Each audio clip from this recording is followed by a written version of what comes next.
Hello, everyone. The following is my rebuttal to Abigail Bennet. The International Criminal Court has not been a productive international organization for trying war criminals. So the argument presented claims that the International Criminal Court, ICC, is ineffective due to factors such as the non-participation of major powers, jurisdictional limitations, reliance on national governments for enforcement, funding shortages, and long trial processes. While these challenges are real, they do not detract from the critical role the ICC plays in global justice, nor do they justify abandoning or dismissing the court. Allow me to address these concerns directly. First of all, non-participation of major powers like US, Russia, or China. First, the fact that some major powers like the United States, Russia, and China are not parties to the Rome Statute does not render the ICC ineffective. While their non-participation presents challenges, it is important to recognize that the ICC was established by the 124 states that have ratified the Rome Statute.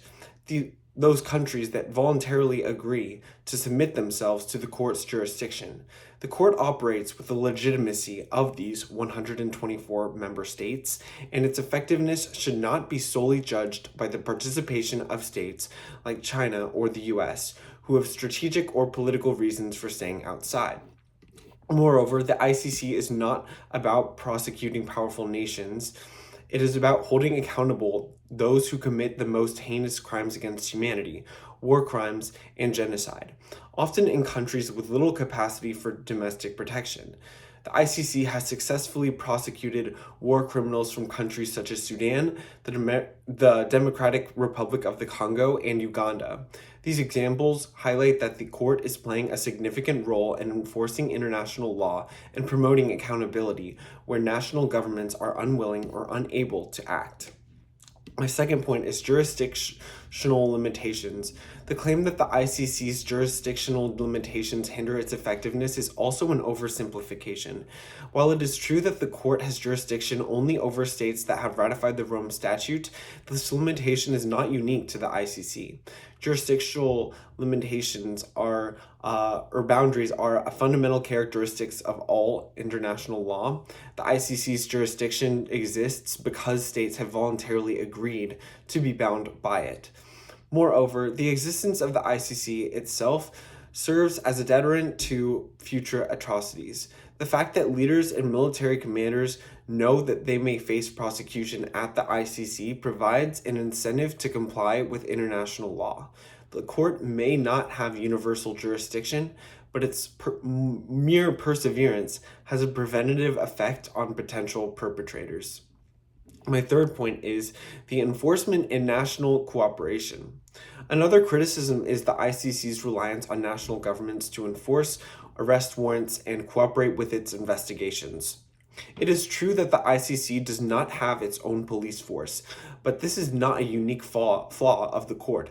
All international courts face challenges of enforcement, as international law by its nature depends on the cooperation of states. In recent years, the ICC has notable successes in securing cooperation for arrests. For instance, Thomas Lubanga, the first person convicted by the ICC, was arrested and tried after a lengthy investigation. Similarly, Jean-Pierre Bemba, former vice president of the Democratic Republic of the Congo, was successfully arrested, tried, and convicted for their war crimes. These successes demonstrate that despite enforcement challenges, the ICC is capable of achieving justice. My fourth point is funding and resource constraints. On the issue of funding, the argument suggests that the ICC is underfunded, which causes delays in trials and investigations. While it's true that the court faces resource constraints, this is a broader issue affecting many international institutions. The ICC relies on funding from its member states, and its ability to carry out its mandates depends on their political will to allocate sufficient resources.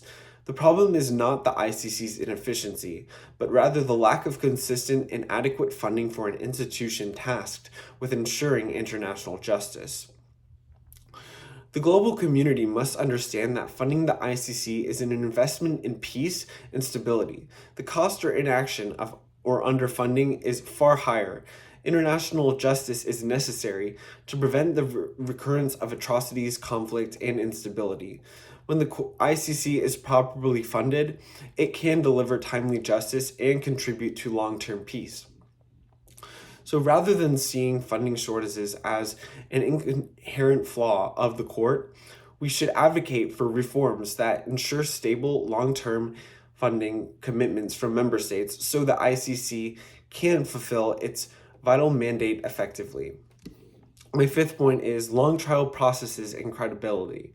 Finally, the argument critiques that the lengthy trials of the ICC, which suggests that this undermines the court's credibility and wastes resources. However, it's important to recognize that the ICC handles some of the most complex and serious cases, such as war crimes, genocides, and crimes against humanity, often involving multiple parties, large-scale investigations, and detailed evidence gathering. These trials take time to ensure that justice is fairly delivered and thoroughly, and rushing proceedings could result in miscarriages of justice, and the ICC should be committed to ensuring due process. The fact that trials are lengthy does not indicate inefficiency. It demonstrates the court's commitment to conducting fair and impartial trials. If the court delivered hasty verdicts, it would undermine its own credibility and legitimacy, as seen with the conviction of Bosco Ntaganda in 2019 for war crimes. Justice may take time, but the ICC can and does deliver convictions for the most serious crimes. The perception that long trials harm the ICC's credibility ignores the larger context of these complicated cases. The court must balance efficiency with fairness, and the fact that it delivers justice, even slowly, speaks to its integrity. In conclusion, while the ICC does face challenges such as limited jurisdiction, reliance on state cooperation, funding shortages, and lengthy trials, these challenges should not overshadow its crucial role in the international legal system. The court is an essential tool for holding perpetrators of the most serious crimes accountable, advancing global justice, and preventing future atrocities.